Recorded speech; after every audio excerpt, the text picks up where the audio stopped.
Jadi diceritakan Al-Habib Hasan bin Ahmad Baharun rahimahumullah, beliau ini sebelum adanya pesantren Darul Lugha wa Da'wah memang sudah menjadi pendidik sejati. Jadi sebelum pesantrennya ada sudah banyak murid yang menjadi ulama. Dikisahkan ada salah satu murid beliau yang dibanggakan oleh beliau sampai mendapatkan beasiswa. Di zaman itu mungkin ke Hadramaut belum, tapi ada jalur beasiswa yang lain.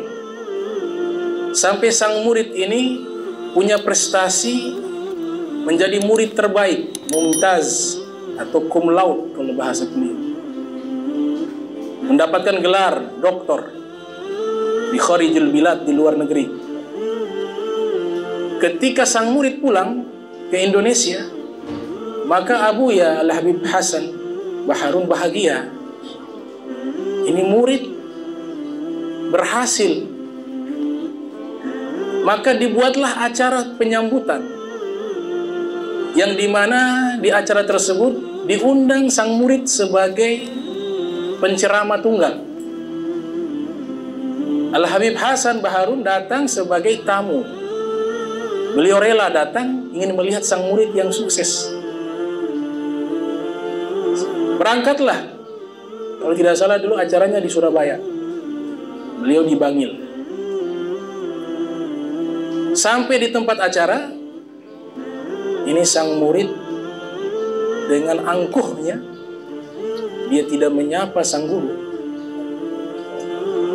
Al-Habib Hasan Baharun datang jauh-jauh ingin menyambut sang murid. Justru sebaliknya, sang murid itu sudah dapat gelar, sudah merasa alim, sudah merasa pandai. Al-Habib Hasan diabaikan, tidak diajak ngobrol, tidak disapa, seperti orang lain, seperti orang yang tidak punya jasa.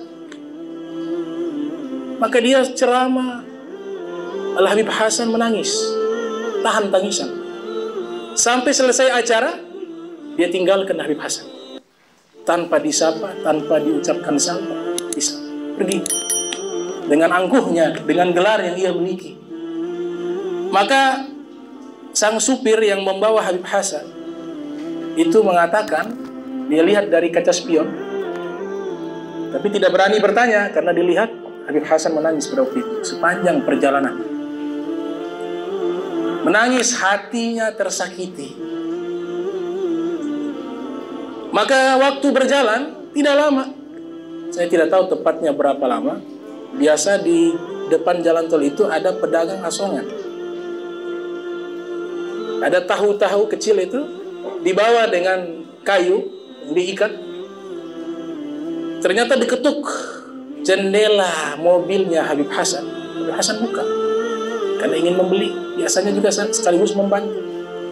Ketika dibuka ternyata terkejut.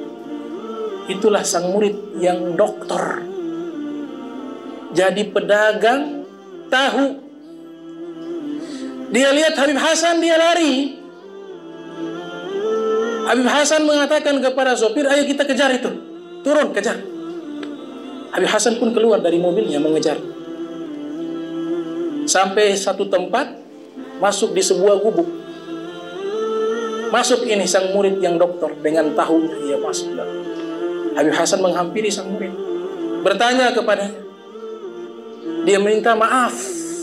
Dia lihat Habib Hasan, dia menangis, sujud, cium kaki, minta maaf.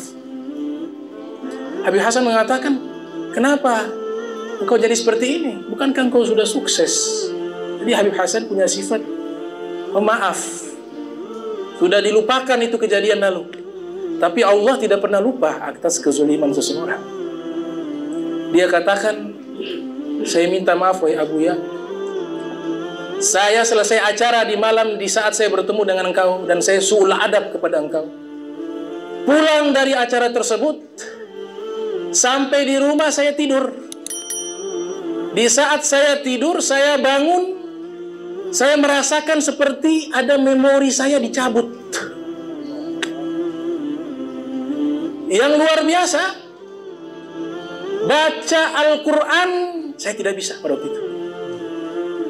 Heran dia, Al-Quran dibaca tidak paham, bingung dia ambil Iqra, alif, ba, ta, tha, jim, dia lupa setiap huruf.